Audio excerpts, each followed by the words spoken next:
the whole mission of the organization being flavor fanatics, I would say, where if you come visit us, we're almost like a wine company or a coffee company in the sense of sensory wheels, agronomists, the amount of flavor testings that we do to get to the right berries.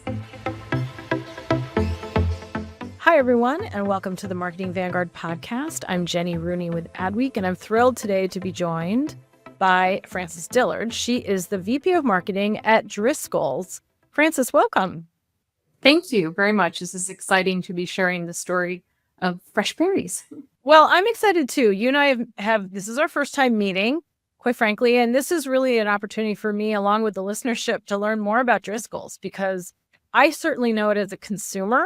But I haven't spent time with you or the brand in terms of your marketing leadership and marketing strategy and really what the company is. So would love for you to kick it off. And by the way, that's why I love, frankly, I love what I do, but I love the Marketing Vanguard podcast in particular, because it's really our opportunity as Adweek to get to know new marketing leaders. I mean, every day, we're meeting new people who have this mantle in the industry. You're the head of marketing there. And it's really a unique role, as we know, in all companies, but we want to dive into how it's a unique role at Driscoll's. So we'd love for you to say a few words about who you are, a little bit about your background too, Frances. That would be great. Of course, a little bit about my background. If there was a theme or a thread to everything that connects my career path, I would say it is focused on beloved brands. So as marketers, our opportunity is to connect with the consumer and make a positive impact. I mean, that is the value of the brand. So being able to know that you have fulfillment and purpose, that the work that you're doing is meaningful to other people's lives. I would say the other thread that is common to all the roles that I've had previously includes the fact that women wind up being the purchase drivers.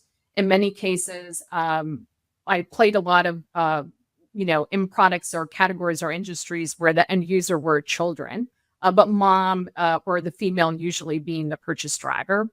And then as marketers, I think we all love to work in industries or categories that are disruptive. So I've been very fortunate, I think, to join companies at times where they were at an inflection point or something was dynamic that was happening in the category. And as a marketer, I think our mantra, probably our common DNA, is we love organized chaos. So the ability for us to dive in and add value, but keeping ourselves fresh and engaged and exciting. That being, I think, the common theme. So specifically for companies that I've been with, post my MBA at Penn State, I had the opportunity to work for Mattel. And it's kind of nice that my first brand at Mattel, it's kind of nice to see come full circle, was the Barbie brand. Oh my goodness. Yes, it was quite an amazing time.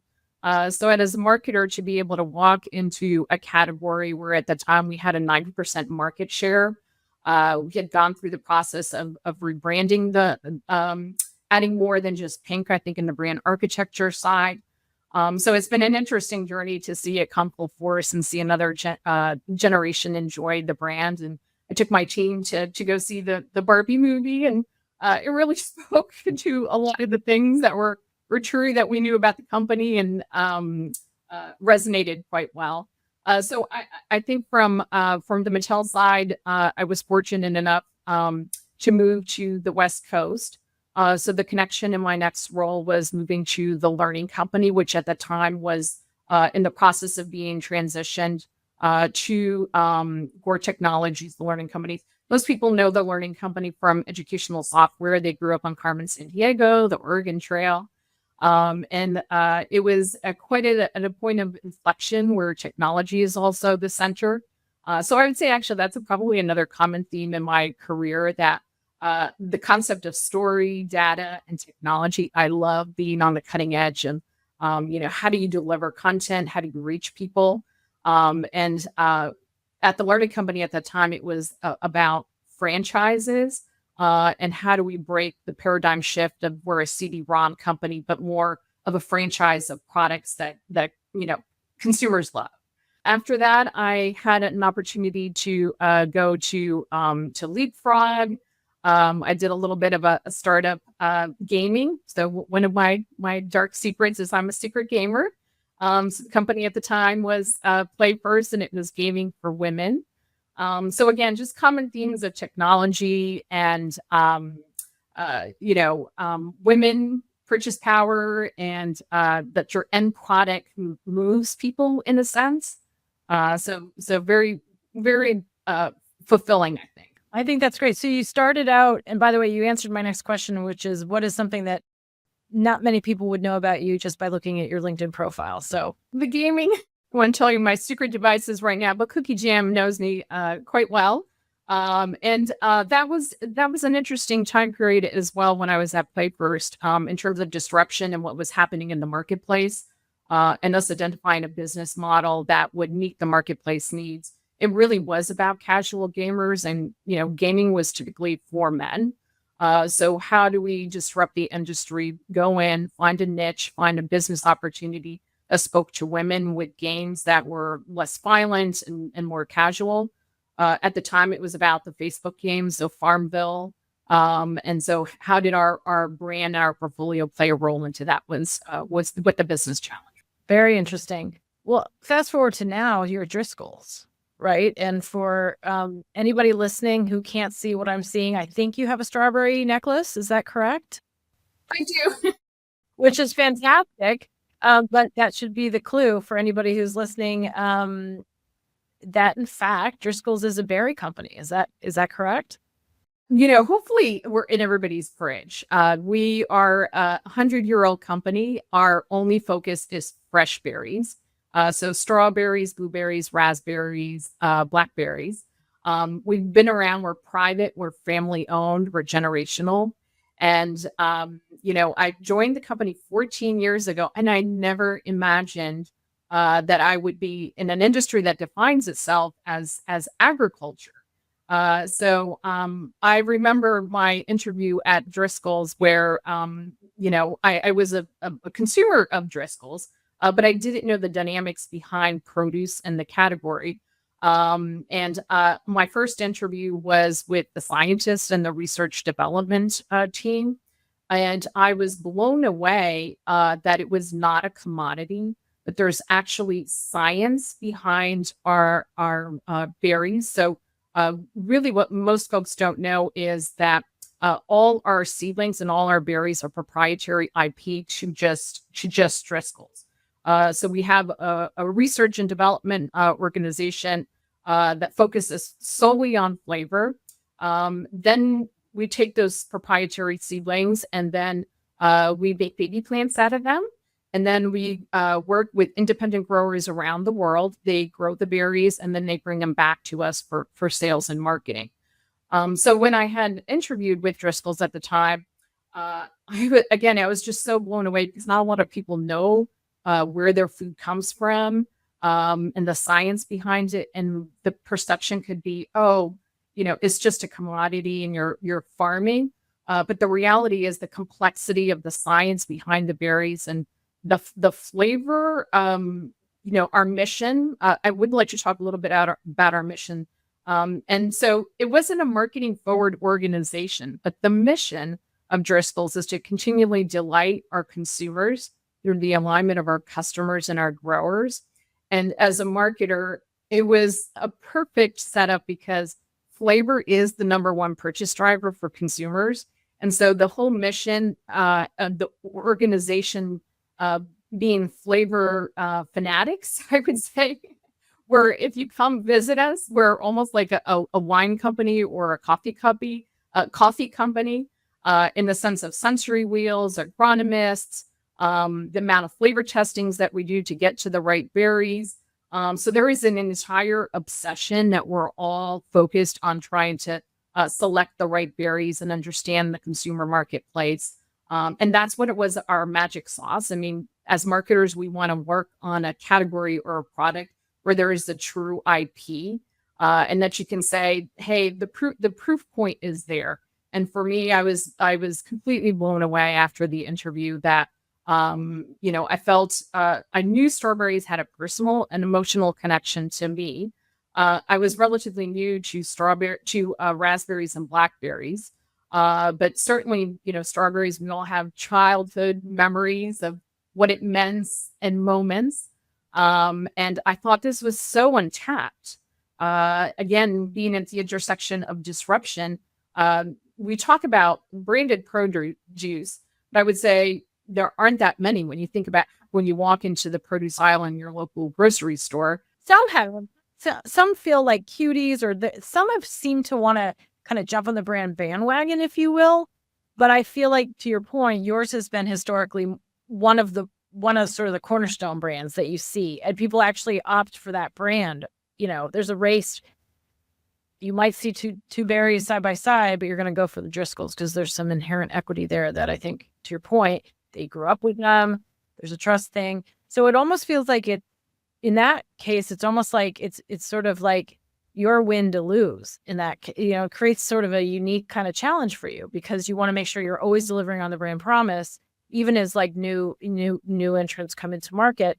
I want to ask you though about this concept of, there's so many things. I'm talking about forces and challenges, and we're living in a world where, people care about what they're putting in their bodies more than ever. The organic piece is huge for some people. It's debated for others, right? And I can't help but, my mind goes to pricing and we're right now with an egg shortage, so food is one of those things that and fresh food, there are so many forces at play that I would argue are not at play for Oreos or are not at play for, some other frankly shelf-stable or commodity goods people might have in their kitchen. Talk a little bit about how would you line up sort of the bullet out for me the priorities or the forces that you have to, as a marketer, think about constantly in your and then how are you thinking about optimizing against those? One of the largest challenges that we have, and it's interesting you brought up like Oreos. What I didn't realize the biggest challenge was going to be that we're not widgets, and the amount of variance that we have in forecasting, that we are actually working with a live product. And there are factors that we cannot control from Mother Nature, climate change, rain. You could see, weather and conditions around the world, whether it's fires and so. And more, by the way, were the farms affected in the California fires? I should ask that. They weren't effective, but the LA area is a very important marketplace for us. So we did work with World Central Kitchen. We have a strong, commitment to local communities, and we did mobilize to try to contribute where we could. And so, that's great. Personally for me, having worked at Disney, having lived in the Pasadena area as well, there was a strong connection for me of people that were impacted. So I think this is where people rally and help. And at times, this is where the power of the brand is. It's not about selling, but living your mission of helping communities and, delivering on that side. I think, if you talk about climate change, forecasting, as a marketer, you here at Driscoll's, you have to be agile and pivotal to understand, where to move your marketing funds, where brand awareness works, where performance works, and understand from a customer perspective where the allocation is going. So it is a constant checking in with the sales team, product leadership teams, and then you try to pivot to make sure that the funding is going. Our motto here is follow the berries. So we try to do our best to put our dollars and our resources of where berries will be available. So that is one of our biggest challenge. If you're not finding us in the grocery stores, it's probably because we have not been able to meet the demand in the marketplace. So our business model is still that one of our biggest challenges, flattening out the production curve, making berries available year round.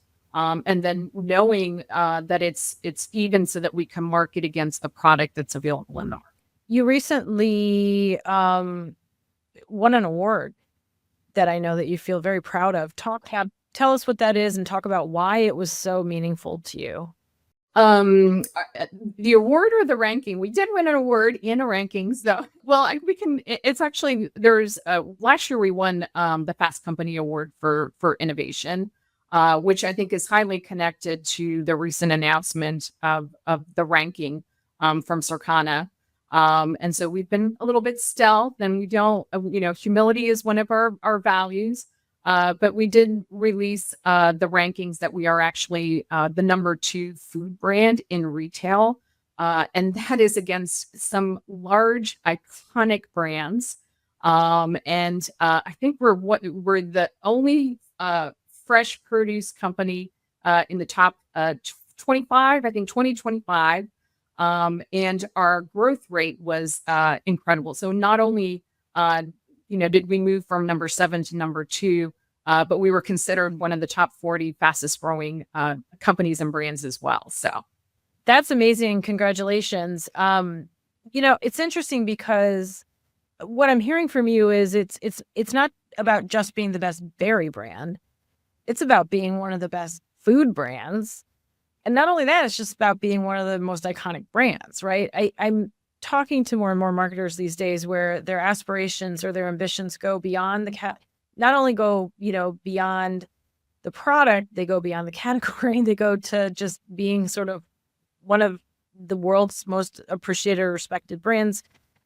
I'm not saying that that's new, but I'm seeing kind of a unique uptick, if you will, in focus around that. From your vantage point, how do you think about that? Like, where does that ambition come from, right? That you be something that's almost that your brand transcends your category. Why is that, as a marketer, important to you? Excellent question. As marketers, we sometimes focus on the debate between brand and performance.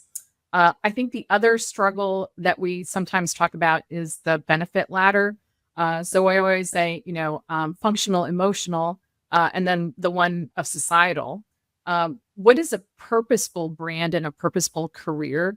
And where does that societal sit in brand, like the brand purpose? And Driscoll's is the longest is the company that I've stayed at the longest. 14-year career with Driscoll's is amazing. I think when you feel part of a higher purpose, and when you feel that you are impacting more than, I guess, just the product, I do feel like we're part of the food system. We have an obligation to food. And so I think that drives us as marketers, that we want to contribute to that societal purpose. And Driscoll's culture is very unique. As a private company, there's also some unique dynamics as a marketer that I had not experienced at other companies. And so when you're private and the company is committed to the next generation, it allows you to take a breath. As marketers, we're always on the go. What's the next thing? We love meeting, short-term goals and, those little things that drive us. But when I started at Driscoll's, first we were, berry competitors, produce competitors, and now over 14 years, the business has doubled every 5 years. And it feels just very satisfying to know that we are a formidable food company. And that, for me, is a testimony to the organization and the clarity of the mission, and the commitment of the family in order to drive that longer term impact. So. I love that. And you mentioned earlier, you're kind of a quiet company. You're not very boastful. I'm thrilled you're on the podcast, though, because I think my mind goes to the talent piece, right? And you want to continually attract really great talent to come into your organization and particularly work on the brand and in the marketing team. So if you're not out there publicizing, there might not be folks who know that you all create a great opportunity for doing some incredible marketing. Are you thinking about that? How are you thinking about the talent equation, especially as, times change, we need new skills in-house, we need to meet the demands of everything from, brand collaborations to AI. Like, how are you sort of tackling that talent equation? Excellent question. And the talent for us, it's almost authentically born into the Gen Zs. That level that we have been able to recruit right now. organically reflect the needs and the purchase drivers of that consumer segment. They truly want to know where their food comes from, and they truly want to know what they put in their body and who is growing their food. So I have been so impressed and inspired by the younger generation on my team, that they come in and they ask smart questions, and in some way they equally hold us accountable as an organization. Some of the things that you pointed out in terms of where do we stand in terms of water conservation? Where do we stand in terms of, one of the biggest challenges that we're tackling right now is plastic. I mean, berries come in plastic clamshell. So all those things, authentically are what Gen Z wants to see. And it's been incredible for us to actually recruit them because they want to make a change. This next generation of marketers want to make a change and leave their footprint, their thumbprint on something. So it's been actually easier to recruit. I love that. I referenced brand collabs a minute ago. You were at Barbie.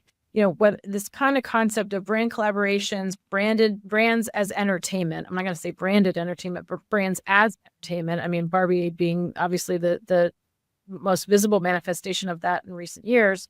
How are you thinking about sort of like getting into culture and collaborating with, celebrities, A-listers, creators? What are you doing in that realm? And is that something that holds appeal? It has to hold appeal in the most authentic way for the brand, because going back to you, there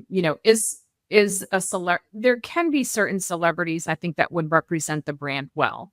But that may not be the most authentic way in the way that we go about and we would talk about the brand. When I first joined Driscoll's, the big and the number one focus was to really establish a global brand positioning, understand what the drivers were for the category, and find the diamond and shine it. We had done a piece of work called need state mapping to understand where the biggest opportunity was for the brand and how we would rally against it. And there was this bubble of joy and need and sharing versus it being about health control.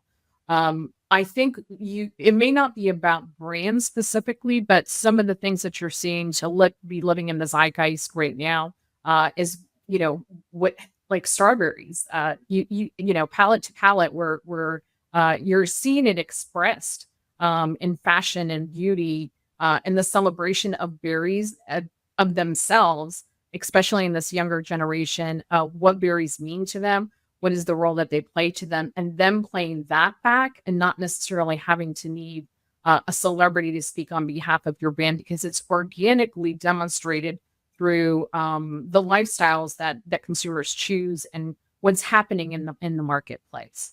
So I don't have my blueberry milk manicure today, and I chose not to wear my strawberry sweater, but I think anybody can take a look at what's happening in the the beauty and the fashion world right now. And if you don't have one of those items in your home and your lifestyle right now, you're not in.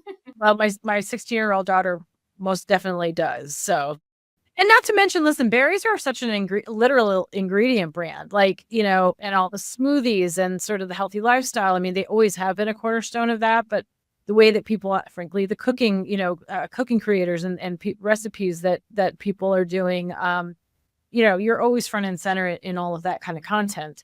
As you move forward, we didn't see you in the Super Bowl, right? We're just off the Super Bowl. Any grand plans for big media buys that you may, in uncharted territory that you might consider?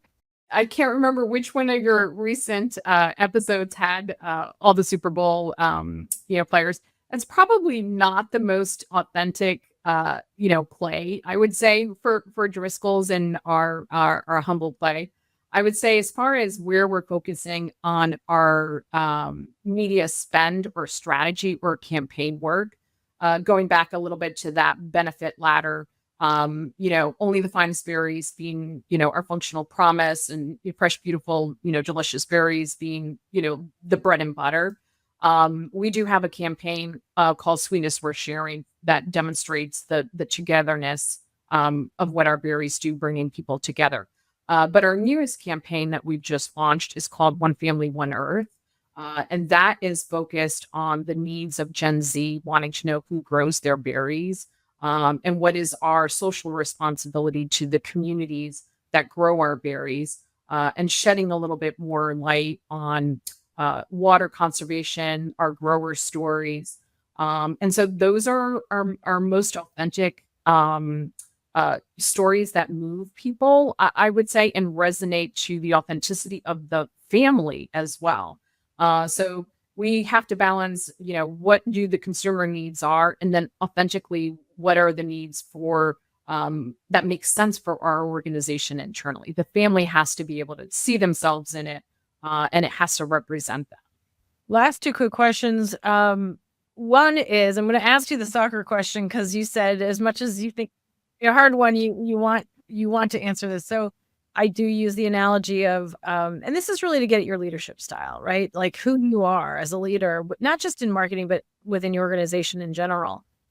Using players on a soccer field as a metaphor, where do you see yourself? Are you in the purely offensive position, trying to beat your competitors at every turn? Are you in the midfield line, trying to sort of be the connective tissue between your offensive players and your defensive players? Or are you on the defensive line, really trying to sort of ward off attack from competitive onslaught at every turn? Obviously, folks also like to say that they might be the coach on the sidelines. So when it comes to your team, and frankly, when it comes to you collaborating with your other C-suite peers, how would you position yourself? Sure.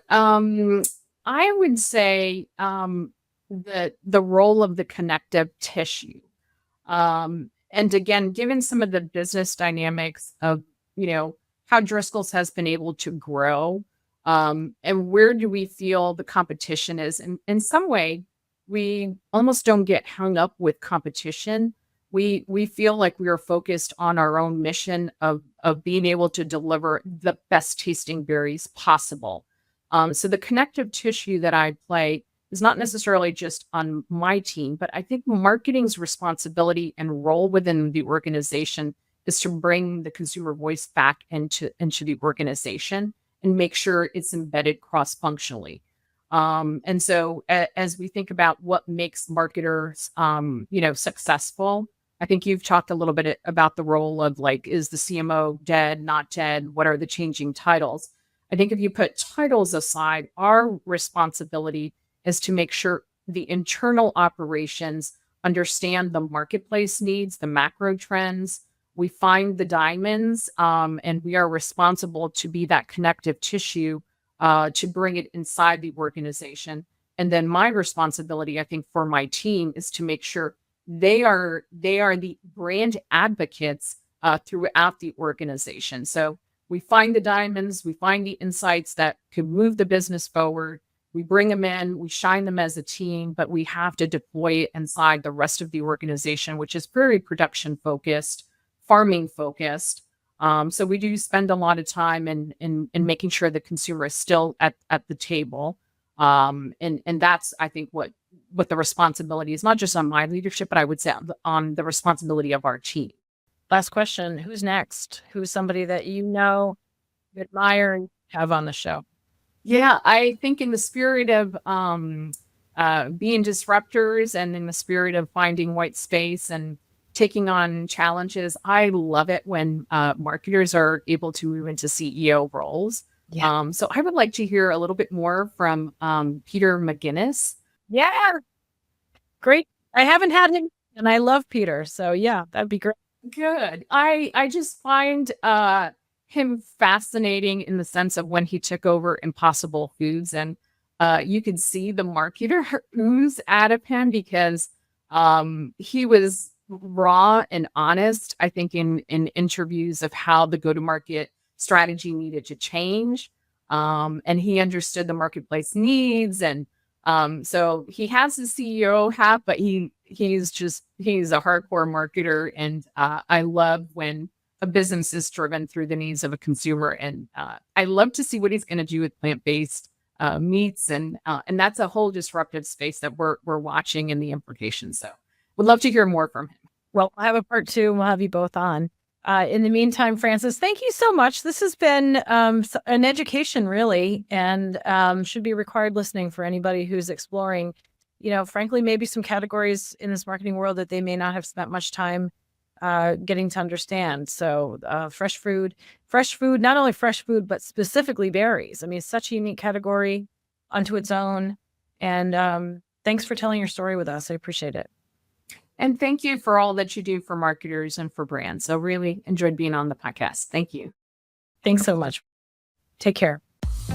Thank you for listening to Marketing Vanguard, part of the Adweek Podcast Network and Acast Creator Network. This podcast was produced by Jordan Pretano, executive produced by Al Manarino and John Heil, and edited by Lane McGibney at Boutwell Studios. You can listen and subscribe to all of Adweek's podcasts by visiting adweek.com/podcasts. Stay updated on all things Adweek Podcast Network by following us on Twitter at Adweek Podcasts. And if you have a question or suggestion for the show, send us an email at podcast@adweek.com. Thanks for listening.